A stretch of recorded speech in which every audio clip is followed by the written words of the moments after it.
Every financial model has an assumption buried somewhere inside it that the person building the model never thought to question, because questioning it would mean admitting the model was never really about the numbers at all. This is the story of a financial analyst who built the most carefully constructed retirement plan of his entire professional life, stress-tested it against every disaster he could think to model, and then watched himself walk directly into the one variable his own spreadsheet was never built to catch,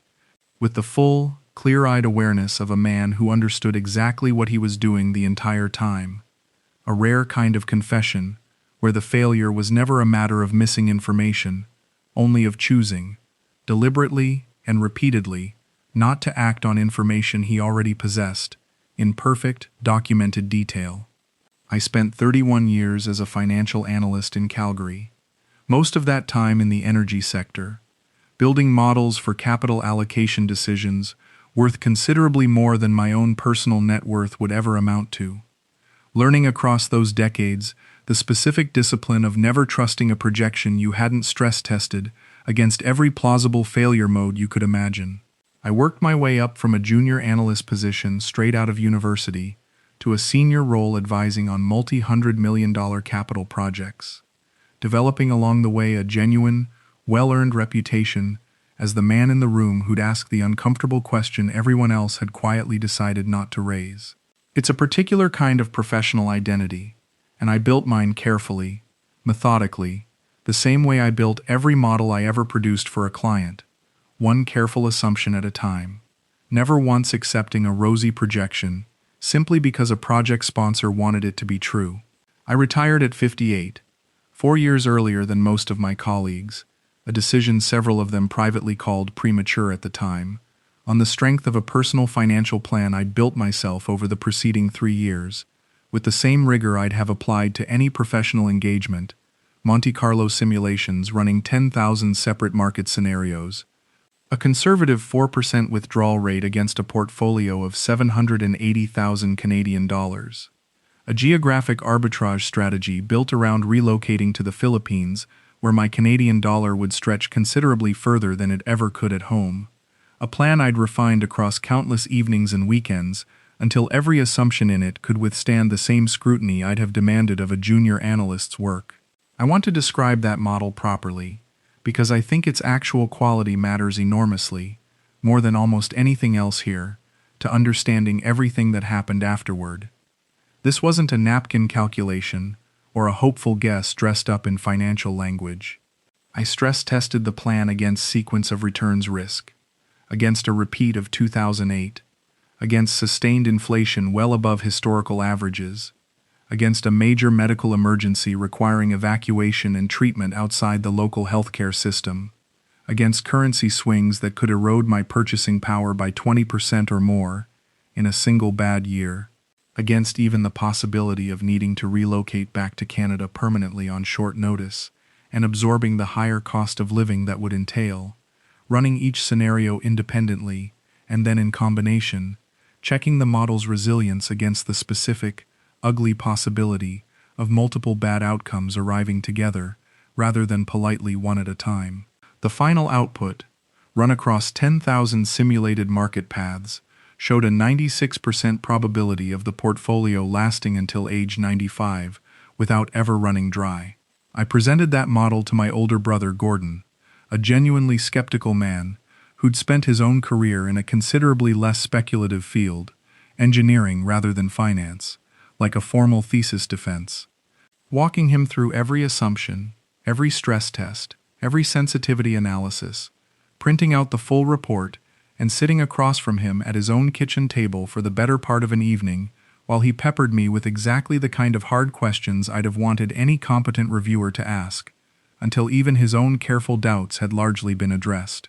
I remember him finally sitting back in his chair near the end of that evening, shaking his head slightly, the printed report still spread across his own kitchen table between us, and saying, "Duncan, I've never once seen you take anything this seriously, and I include our own father's estate planning in that comparison." I took it, at the time, as the highest compliment he'd ever paid me. My marriage to my wife, Sandra, had ended 9 years before that retirement.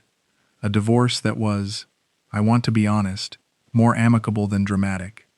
Two people who'd simply drifted into different lives after our son Ethan left for university, and the shared project of raising him no longer held us together the way it once had. The specific, slow drift of a marriage that had organized itself entirely around parenting and never quite rebuilt itself around just the two of us, once that organizing purpose was gone, a realization that only became fully clear to either of us, maybe 2 years into Ethan's absence, once the last of the frantic adjustment to an empty house had settled, and what remained underneath it turned out to be considerably less than either of us had assumed was still there. I don't think that divorce, on its own, explains what came later, though I understand now, with the particular clarity retrospect always supplies too late to matter, that it left a specific kind of quiet in my life, that no spreadsheet, however carefully constructed, was ever actually designed to fill. A quiet I'd filled, across those 9 years, mostly with work, the specific, familiar comfort of a career that had always rewarded exactly the discipline I brought to it, right up until the discipline itself stopped being enough. I moved to Cebu City about 6 weeks after retiring, settling into a comfortable rental in a decent part of the city, spending my first months genuinely delighted by exactly the arbitrage my model had predicted. A modest, comfortable life at a fraction of what the same standard of living would have cost in Calgary. My burn rate tracking, month after month, almost precisely to the figure I'd projected. 2,400 Canadian dollars a month covering rent, food, the occasional local excursion. A life that felt, for those first 4 months, like exactly the retirement I'd spent 3 careful years designing. Mornings spent reading on a small balcony, afternoons exploring a city that still, 4 months in, held enough novelty to feel genuinely restorative rather than merely quiet. I met Katrina in month 5, at a coffee shop near my rental, where I'd taken to working most mornings on a modest consulting side project. I'd kept going more for structure than for the income, a project that involved reviewing risk models for a small firm back in Calgary, work I genuinely enjoyed for the way it kept my analytical instincts sharp, even in retirement. 32 years old, working as a marketing coordinator for a local business, sharp, genuinely funny, quick enough with numbers herself that our early conversations, trading observations about local business trends, felt considerably more substantive than I'd expected from a chance cafe acquaintance. The two of us falling easily into the kind of conversation that stretched a planned 20-minute coffee break into 2 full hours more than once that first week. Her own curiosity about my old career genuine enough that I found myself, for the first time in years, actually enjoying explaining the mechanics of a discounted cash flow model to someone who seemed to actually want to understand it. I want to be honest that I fell for her with a speed that, looking back now with the full weight of what I now understand, should itself have registered as a data point worth examining, rather than simply enjoying uncritically the exact kind of outlier result that, in any other context, my own professional instincts would have flagged for closer scrutiny rather than simple enjoyment. We began seeing each other regularly within weeks, and I found in her exactly the kind of company I hadn't fully realized how badly I'd been missing across those 9 years since Sandra and I split. I want to explain, with as much precision as I can manage, exactly how my own burn rate began its climb, because the specific mechanics matter enormously to understanding the particular shape of this failure, and because the mechanics themselves are, I think, more instructive than any single dramatic moment in this whole account. The first shift was subtle, dinners out that had once been occasional becoming considerably more frequent, small gifts that felt, individually, like exactly the kind of generosity a man in a new relationship offers without much thought. A nice dinner here, a small piece of jewelry there, nothing that registered, at the time, as anything beyond ordinary courtship, and my tracked monthly spending, which I monitored on a dashboard I'd built myself in a spreadsheet linked directly to my bank feeds, climbed from $2,400 to something closer to $3,200 within the first 3 months of the relationship, a shift I noted, at the time, with mild professional interest rather than any real alarm, categorizing the additional spend under a broad relationship and entertainment line item that felt, on its own, entirely sustainable within my model's built-in margin. The real escalation began around month 8, when Katrina mentioned, over what felt at the time like an entirely ordinary dinner conversation, that her family was considering expanding their hog farm outside the city, a genuine, functioning agricultural operation I'd actually visited myself on 2 occasions, meeting her parents and several of her siblings, watching the operation run with what appeared to be real, competent management, her father walking me through the pens with real, evident pride in what the family had built across 2 decades of steady, unglamorous work, pointing out improvements he'd made himself over the years, a water system he'd redesigned, a feeding schedule he'd refined through years of trial and error, the ordinary, genuine competence of a man who'd built something real, with his own hands, regardless of whatever else may have eventually happened around that operation. The expansion, as she described it, required capital her family didn't have readily available. New pens, additional breeding stock, an upgraded feed storage system, and she asked, carefully, almost apologetically, whether I might be willing to help fund a portion of it as an investment, with a share of the eventual increased profits flowing back to me once the expansion was fully operational, an ask delivered with a specific hesitancy that felt, at the time, like genuine reluctance rather than any calculated approach. I want to be honest about something specific and uncomfortable here, because it's the part of this story that separates it from most accounts of financial manipulation I've since read online. The versions where a victim genuinely never saw any of it coming until it was already far too late to stop. I did not fund that hog farm expansion out of naive trust or emotional blindness in the ordinary sense. I ran the numbers, properly,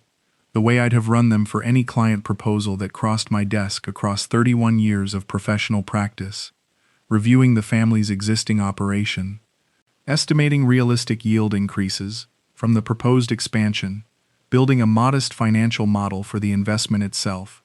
complete with its own conservative assumptions and its own downside scenarios, spending a full weekend on that model with the same care I'd once have brought to a genuine multi-million-dollar capital project. The model I built for the hog farm was, by any reasonable professional standard, a genuinely competent piece of analysis, the kind of work I'd have been comfortable presenting to any client committee back in my working years without a single reservation about its technical rigor. What it couldn't tell me, because I never once asked it to, was whether I actually wanted the investment to succeed as an investment,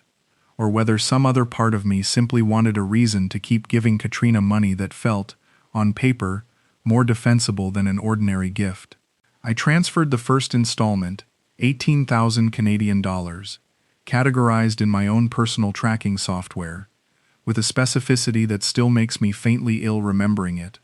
under a line item I created myself and labeled Investment, Agriculture, treating my own girlfriend's family business as a formal capital allocation decision, complete with its own tracked return expectations,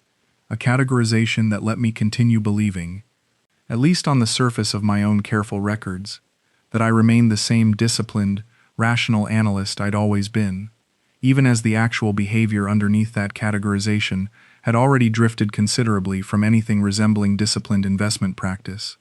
The label itself functioning less as an accurate description and more as a kind of permission slip I'd written for myself, in my own professional vocabulary, to keep doing something I hadn't yet let myself name honestly. My monthly burn rate, tracked on that same dashboard I'd built with such care during my planning years, climbed steadily across the following months, $2,400 becoming $4,100 as the relationship itself deepened and its ordinary costs grew, then climbing further, in the specific months involving additional hog farm capital calls, to $7,300,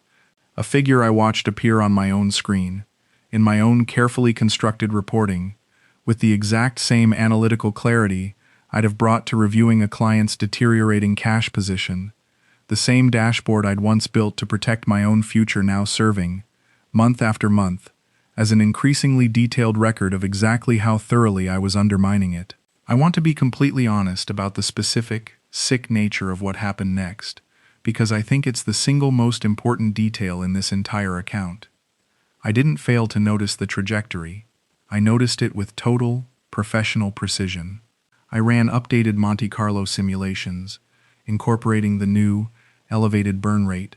and watched my own portfolio's probability of lasting to 95 collapse from 96% down into territory that any client bringing me a comparable plan would have received. From me personally, an urgent and unambiguous warning to change course immediately, the exact kind of red flag output I'd flagged in bold red text on 100 different client reports across my career, without ever once hesitating to deliver the uncomfortable news. I remember the specific evening I ran that updated simulation, sitting alone in my rental with my laptop open, the ceiling fan turning slowly overhead, watching the probability curves shift in real time as I adjusted the burn rate inputs upward to match my actual recent spending, watching my own retirement success probability fall in a way that would have alarmed me instantly, urgently, professionally, if the account belonged to anyone other than myself. I sat with that updated model for perhaps 20 minutes, fully understanding its implications, tracing the curve down with my own cursor, the way I might trace a client's declining cash position, and then I closed my laptop and went to dinner with Katrina, exactly as we'd already planned, without once mentioning to her what I'd just watched my own future do on that screen. I want to try to explain that decision, because I've spent a considerable amount of time since trying to understand it myself, and I don't think the explanation is naivety in any ordinary sense, since naivety would have meant not seeing the problem clearly, and I saw it with perfect clarity every single time. The number sitting right there on my own screen, undisguised, unambiguous, exactly as clear as any client report I'd ever delivered. The kind of clarity that would have had me picking up the phone to warn a client within the hour if the account had belonged to anyone but myself. I think the honest explanation is that some part of me had made a decision, somewhere beneath the level where my professional analytical training operated, that continuing the relationship, whatever it cost, mattered more to me than the specific number my model was telling me to protect, and that I let that deeper, unexamined decision run silently underneath every subsequent analytical exercise, using my own considerable professional competence not to protect my future the way it had been designed to, but simply to document, with increasing precision, exactly how thoroughly I was choosing not to, the model itself becoming less a tool for decision-making and more a kind of confession I kept writing to myself in numbers rather than words. I called Gordon about 10 months into the relationship, the same brother I'd once presented my original retirement model to like a thesis defense, and I want to be honest that I didn't call him for advice exactly, more for a kind of confession I wasn't yet ready to fully examine myself, sitting on my balcony with the phone against my ear, the same balcony where I used to read on those genuinely restful mornings before Katrina entered the picture at all. The evening humidity thick around me in a way that felt, in that particular moment, almost appropriate to the weight of what I was about to admit out loud for the first time to anyone. I described the hog-farm investment, the categorization, the updated simulation I'd run, and then ignored, laying it all out in the same methodical order I'd have used briefing a client on a deteriorating project, unable, even in confession, to fully abandon the professional structure that had organized every difficult conversation of my working life. He was quiet for a long moment on the phone, and then he said, with a directness I'd forgotten he was capable of, "Duncan,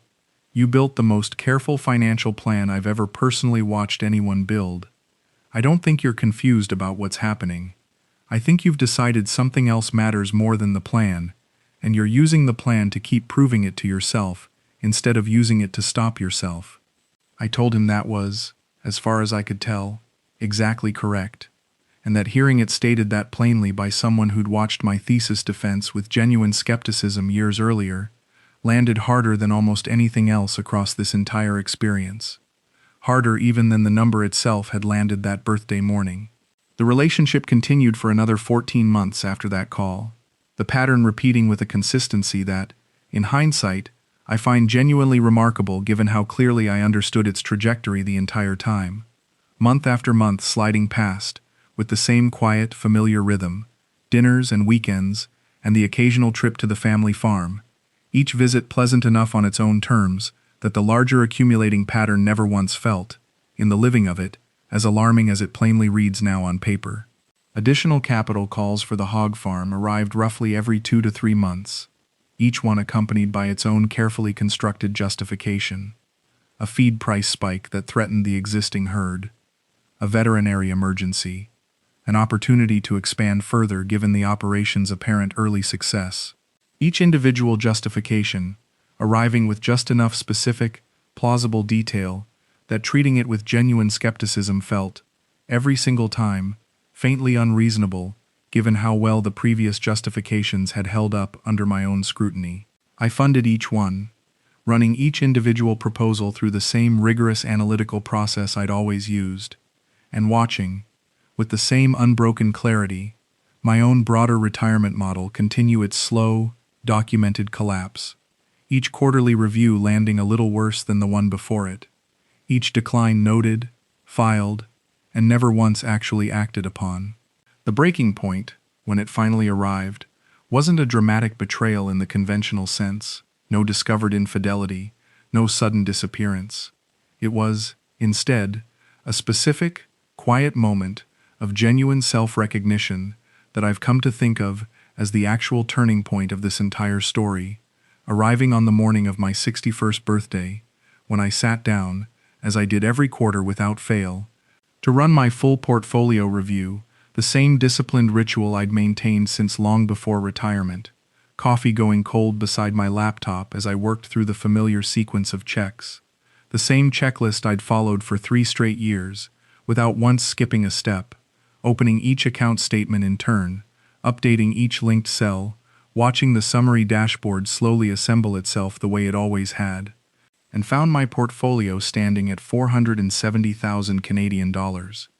down from the 780,000 I'd started with, a decline of $310,000 across a period during which the broader market had, by every reasonable measure, performed entirely in line with my original model's central assumptions. No crash had happened. No black swan event had occurred. My own model, the one I'd built to survive market crashes and inflation spikes and currency swings and medical emergencies, had survived every single one of those threats exactly as designed. It had simply never been protected against me. There was a specific conversation, roughly 6 months before that birthday review, that I've come to understand differently in hindsight than I did at the time. A fellow expat I'd gotten to know at a regular Thursday gathering of retired Westerners, a former engineer named Philip, who'd been in Cebu almost a decade, genuinely well-liked among the group for a dry, understated humor that made even the driest financial talk enjoyable, mentioned to me, gently, over a beer one evening, that he'd noticed I'd stopped bringing my laptop to those Thursday sessions the way I used to in my first few months. Back when I'd sometimes show the group my retirement dashboard with obvious, easy pride, walking anyone interested through the mechanics of a well-built simulation, with the enthusiasm of a man genuinely proud of his own work. "You used to love talking numbers with us, Duncan," he said, not unkindly. "Haven't heard you mention the spreadsheet in a while." I remember deflecting the comment lightly at the time, telling him I'd simply gotten busier, that the model was running fine and didn't need constant checking anymore. A small, specific lie that I understand now was really a lie to myself first, and only secondarily to Philip, an unwillingness to let the one group of people who might have actually understood what my own dashboard was showing get anywhere near it. I want to describe the specific quality of that birthday morning, sitting alone with that number on my screen, because I think it matters more than almost any other single moment in this account. I didn't feel shocked, exactly, the way a man discovers genuinely unexpected news. I felt something closer to the particular, cold clarity of finally reading a report you'd been quietly avoiding for months, a report whose actual conclusion you'd already known, somewhere underneath your own careful avoidance, for considerably longer than you'd let yourself admit, the specific, sinking recognition of a man watching his own carefully constructed denial, finally, completely run out of road. I sat with that number for the better part of an hour, the coffee gone fully cold beside me, running the arithmetic forward the way I'd have run it for any client, understanding, with total professional precision, exactly what continuing at anything close to my current trajectory would eventually mean for a retirement I'd once modeled with 96% confidence. I called Katrina that same afternoon, And I want to describe our conversation honestly, because it wasn't the confrontation I might have staged in an earlier, angrier version of this story, my voice steadier on the phone than I actually felt sitting there with the full accounting still open on my screen behind me. I told her, plainly, what my portfolio review had shown me, laying out the specific numbers with the same clarity I'd have used presenting to any client, watching my own hands stay steady on the phone in a way that surprised me, given how unsteady I actually felt, and asked her, directly, whether she'd ever once understood the actual scale of what her family's expansion had cost me relative to my own retirement plan. She was quiet for a moment, and then she said, with what struck me as genuine, if incomplete, honesty, "Duncan, I knew you were helping a lot. I didn't know the exact number. You never told me what your plan actually needed to survive." I told her that was fair and true, and also, in its own way, precisely the problem. That I'd never once told her, because some part of me hadn't wanted her to know, hadn't wanted the information available that might have stopped either of us from continuing exactly as we had been. I want to explain something about why this particular failure worked so completely on a man who'd spent an entire career building exactly the kind of analytical defenses that should have prevented it. 31 years of financial analysis had trained me to build models with genuine rigor, to stress test assumptions, to distrust optimistic projections, to demand that every input reflect reality rather than hope. A discipline so deeply grooved by decades of professional practice that I never once had to consciously invoke it. It simply operated, reliably, as background instinct across every model I ever built for anyone else. The exact instinct I'd once taught to a dozen junior analysts over the years. Always the same core lesson repeated until it became reflex. Never let the client's hopes edit your assumptions. What that same training had never once required of me, because the professional discipline itself assumes a client who wants the model to succeed, was the far harder, more uncomfortable question of whether the person running the model actually wanted it to protect him, or whether some deeper, unexamined part of that same person was quietly working against the very outcome the model was designed to secure. I built a genuinely excellent instrument for measuring my own decline. I never once built an instrument for asking why I kept generating the inputs that produced it,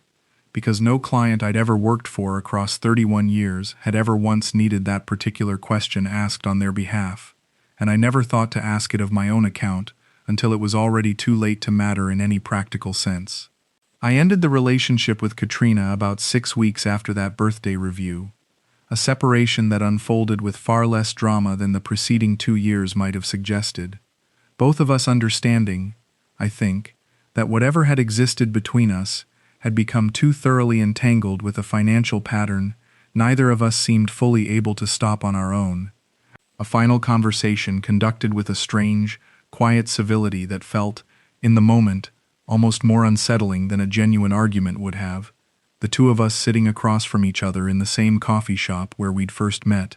an ending that felt, in its own way, deliberately symmetrical to how the whole thing had begun. I don't know even now exactly how much of Katrina's own behavior reflected calculated exploitation of a lonely man's obvious vulnerability versus a genuine relationship that gradually, without any single dramatic turn, became entangled with a family's real financial needs and a man's real willingness to keep providing for them, regardless of what his own numbers were telling him, a distinction I've turned over more times than I can honestly count. I've made an uneasy peace with never fully resolving that particular question, recognizing that the honest, complete answer likely sits somewhere between those two extremes, rather than cleanly at either end. I flew back to Calgary about 2 months after the separation, moving into a modest apartment considerably smaller than the house Sandra and I had once shared, packing a life that had once filled a comfortable retirement rental into 2 suitcases and a handful of boxes shipped separately, standing in that empty new apartment on my first night back, with a distinct, physical sense of how much smaller my whole life had become in every measurable sense, financial and otherwise, and began the specific, humbling work of rebuilding both my finances and my own professional self-understanding from a foundation I'd once believed to be essentially unbreakable. I took on consulting work again, more out of financial necessity now than the optional structure it had once represented, reaching out cautiously to former colleagues I hadn't spoken with in years. And I want to be honest, that returning to professional practice after everything that happened required a specific kind of humility I hadn't previously known I was capable of producing. Presenting financial models to clients while privately understanding, with a clarity I'd never have shared with any of them, exactly how completely a model's technical excellence can fail to protect the very person who built it. A private irony I've carried quietly into every subsequent engagement since. Colleagues who've heard fragments of this story since my return, mostly through Gordon, who I suspect has told the tale with more sympathy than I probably deserve, tend to ask the same question, expecting, I think, some story about a market they'd somehow missed, a currency collapse, an unexpected medical catastrophe, the kind of external shock my model had, after all, been specifically built to survive, the kind of story that fits comfortably alongside the other cautionary tales men in my line of work occasionally trade over drinks, the sort of professional gossip that reassures everyone involved that the same thing couldn't happen to them, since they'd simply have modeled the shock more carefully. I've settled on the same honest answer every time, delivered now without much embarrassment, though it took considerable time to arrive at that particular equanimity. A small, private pride in finally being able to say the true thing plainly, rather than reaching for some more comfortable, more professionally flattering version of events. The model didn't fail because it missed a variable it should have caught. It failed because it assumed, the way every financial model quietly assumes about its own client, that the person running it actually wanted to survive the scenario being modeled. Nobody, in 31 full years of professional practice, had ever once taught me to stress test loneliness, because the entire discipline assumes a rational actor optimizing for his own long-term welfare, and I discovered, the hard way, over 2 full years and $310,000, that I wasn't always that actor, however completely I understood, in real time, exactly what the alternative actor inside me was doing to the numbers. I told Ethan, my son, about the whole situation roughly a month after I'd returned to Calgary, calling him at his own apartment in Vancouver, where he'd settled after university, working a steady job he seemed genuinely to enjoy, and I want to be honest, that the conversation was harder than the one with Gordon had been, precisely because Ethan had grown up watching me model everything, family budgets, his own education savings, even, half-jokingly, the odds of a good ski season each winter, sitting beside me at the kitchen table as a boy while I explained interest rates using his own allowance as the example, and I dreaded him hearing that, the same careful father who'd once walked him through compound interest at the kitchen table had spent 2 years watching his own numbers collapse without acting on them. He was quiet for a while after I finished, longer than the pause after Gordon's own blunt assessment had lasted, and then he said, in a tone gentler than I'd braced for, "Dad, I think I always thought your spreadsheets were how you loved people. Budgeting for my tuition, tracking Mom's health insurance renewal, all of it. I never once thought about what happens when the spreadsheet is for yourself and there's nobody else to check your work." That observation landed with a specific, quiet force I hadn't expected from a 26-year-old, and I've carried it with me since, turning it over the way I once turned over a difficult client deliverable, recognizing in it something Gordon's own blunter assessment hadn't quite captured, the simple, structural loneliness of being the only reviewer on your own most important account. I've started, since returning to Calgary, meeting occasionally with Gordon for dinner more regularly than we ever had before this whole experience. Conversations that carry a specific honesty neither of us quite managed across the preceding decade of comfortable, surface-level sibling contact, the two of us finding, almost by accident, a closeness that had never quite existed even when we were younger and living considerably closer to each other. He asked me once, over one of these dinners, sitting in a quiet restaurant not far from where our parents used to take us as boys, whether I regretted the original decision to retire early at all, whether the whole plan itself had simply been flawed from the start, rather than sound in principle and undone by something the plan couldn't reasonably have anticipated. A fair question I'd asked myself more than once across the preceding months, without ever quite settling on an answer I fully trusted. I told him I didn't think the plan was the problem, that the plan had been, by every professional standard I still hold myself to, genuinely excellent, and that the actual lesson I'd taken from the whole experience was considerably harder to fold into any future spreadsheet. A retirement plan protects your money from the market. It was never built, and perhaps can never quite be built, to protect a lonely man from himself, and the specific, humbling work of my own recovery has had far less to do with rebuilding a portfolio than with finally, honestly examining exactly what that deeper, unmodeled part of myself had actually been trying to tell me. For 2 years, every single time I watched my own dashboard climb and chose, with total analytical clarity, to keep going to dinner anyway. I still work occasionally with a therapist here in Calgary now, a decision I made mostly at Ethan's gentle insistence, sitting once a week in a modest office not far from my apartment, a routine that feels, in its own quiet way, like the first genuinely new discipline I've built for myself since the retirement model itself. And I've come to understand, across those sessions, that the specific shape of my own failure wasn't really about Katrina at all. Not primarily, however much of the actual money moved in her direction. It was about a man who'd spent 31 years believing that sufficiently rigorous analysis could substitute for genuinely examining his own emotional needs, treating every discomfort as a problem, to be modeled and solved, rather than a signal worth sitting with directly, and who discovered, at considerable cost, that a model built entirely to answer the question of whether a plan would survive the market was never once equipped to answer the much harder question of whether the man running it actually wanted to be protected from himself. I don't know that I've fully answered that second question even now. I've simply learned, finally, to ask it out loud, to Gordon, to Ethan, to myself, rather than letting it run silently underneath every subsequent calculation the way it once did for 2 years, unexamined, undocumented, and considerably more expensive than any market crash my careful modeling ever once prepared me for. A lesson I doubt I could have arrived at any faster, however much I sometimes wish I had.